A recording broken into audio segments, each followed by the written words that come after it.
Hola, yo soy Melissa Cortés Aranda. Esta es la materia de análisis de riesgos, tarea activa 1.2.3 relacionada a la metodología de análisis de riesgo.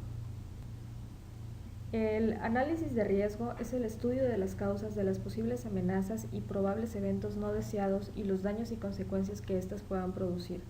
Este tipo de análisis es ampliamente utilizado como herramienta de gestión en estudios financieros y de seguridad para identificar riesgos, como son métodos cualitativos, y otros para evaluar riesgos, generalmente de naturaleza cuantitativa.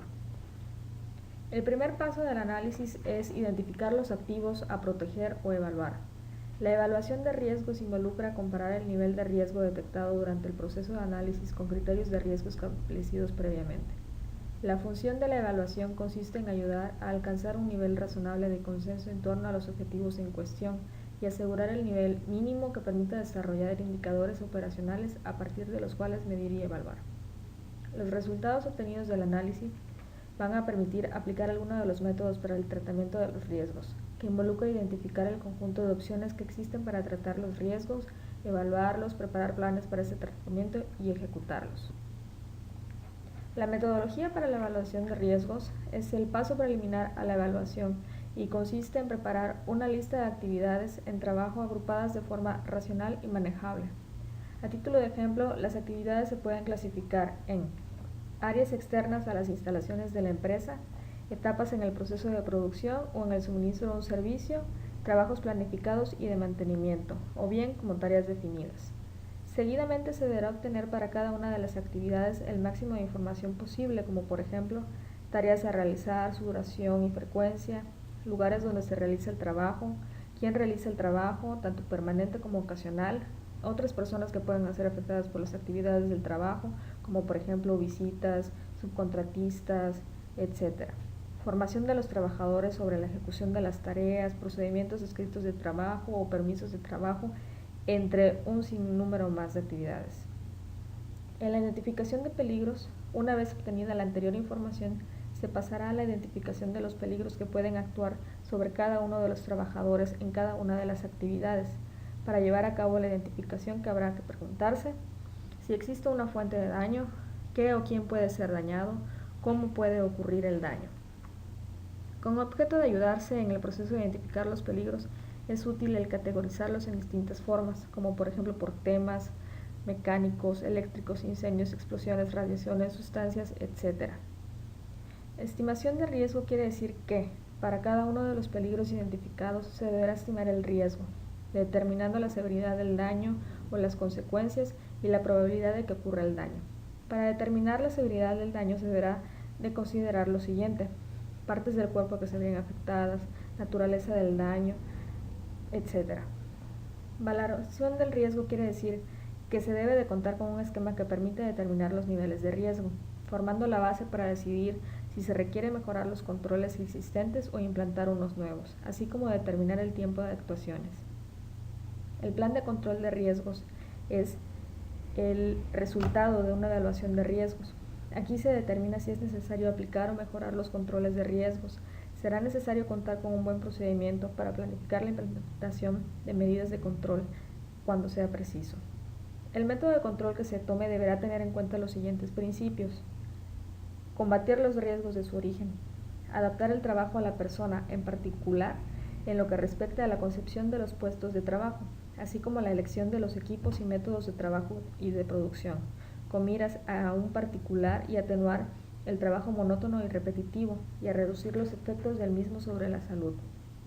Tener en cuenta la evaluación de la técnica, sustituir lo peligroso por lo que entrañe poco o ningún peligro, adoptar las medidas que antepongan la protección colectiva a la individual y dar las debidas instrucciones a los trabajadores.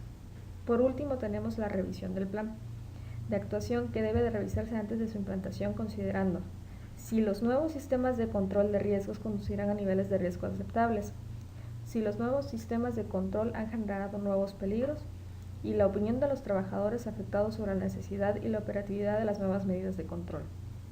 La evaluación de riesgos debe ser un proceso continuo, por lo que la educación de medidas de control debe estar sujeta a revisión continua y modificarse cuando sea preciso.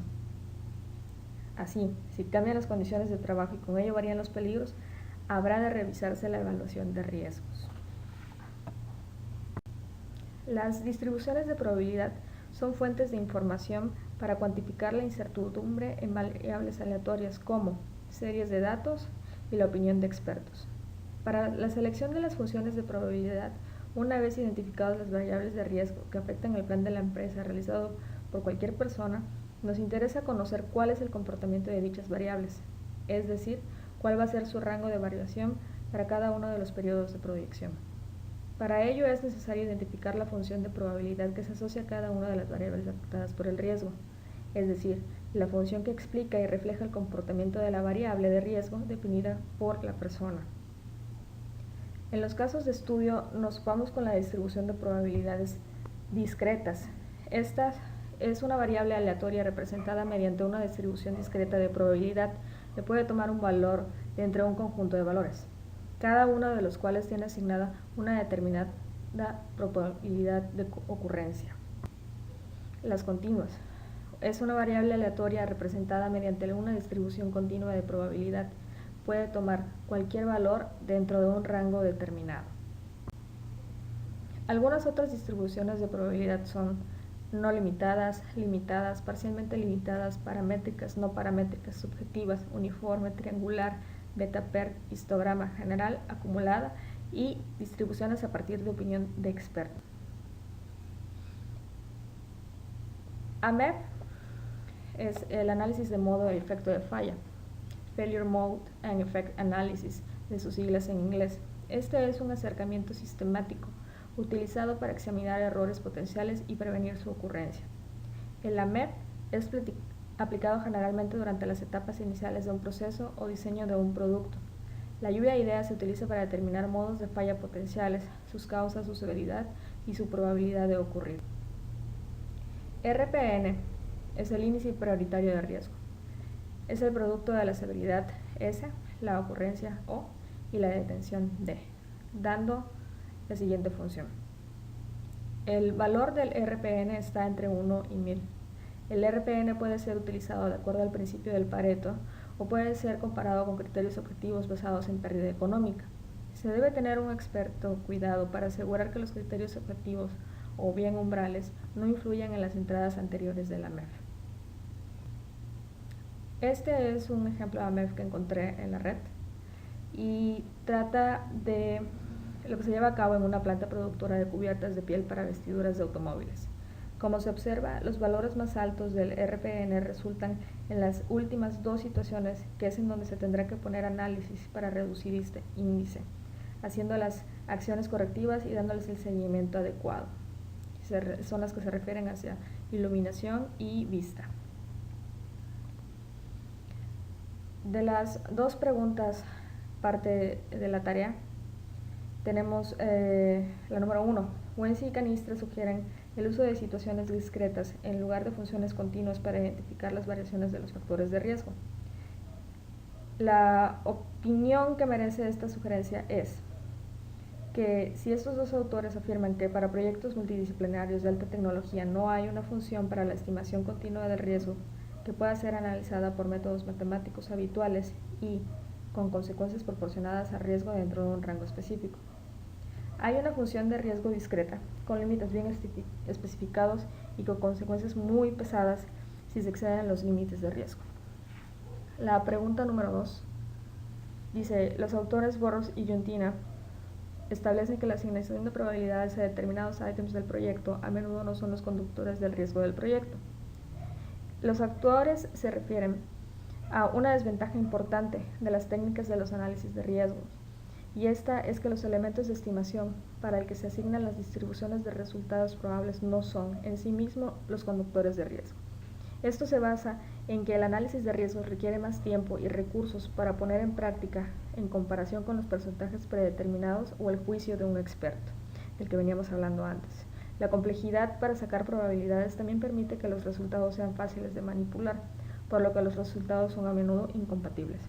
El tiempo y la complejidad de las técnicas de análisis de riesgo a menudo significan que se reservan principalmente para grandes proyectos o proyectos que van tomando una importancia mayor para los negocios. Esto es todo lo que tengo que presentar para la tarea activa 1.2.3. Gracias.